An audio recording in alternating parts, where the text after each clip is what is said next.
évszínésze nem más, mint Tré Zsolt, Jászai Mari díjas színművész. Szívből gratulálok! Nagyon szépen köszönöm. Az év filmrendezője, Gauder Áron. Áron most Los Angelesben van, és helyette Bereményi Géza fogja átvenni. Nagy rajongója vagyok már a 8 kert című film óta. Az évíró nem más, mint Parti Nagy Lajos, Kossuth díjas író és költő. Mostani magyar irodalomnak ő a legnagyobb költője. Mindenekelőtt a közönség köszönetét kell, hogy elmondjam, és hát ennél többet minek mondani. Az év legígéretesebb fiatal tehetsége. Természetesen ő nem más, mint Sodró Eliza. Nagyon nagy tapsot kérünk szépen neki.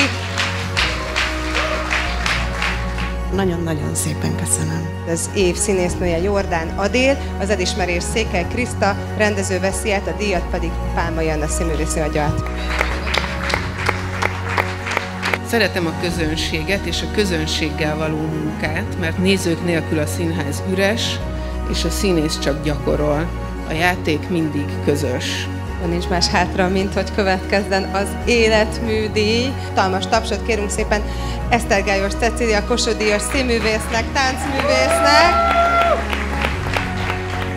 Nagyon-nagyon nagy szeretettel és boldogsággal és megtiszteltetés számomra az, hogy a Cilikének két adjam. Én adhatom át ezt a díjat. Én imádok játszani, és imádom a közönséget. Milliószor csókolt Cecília.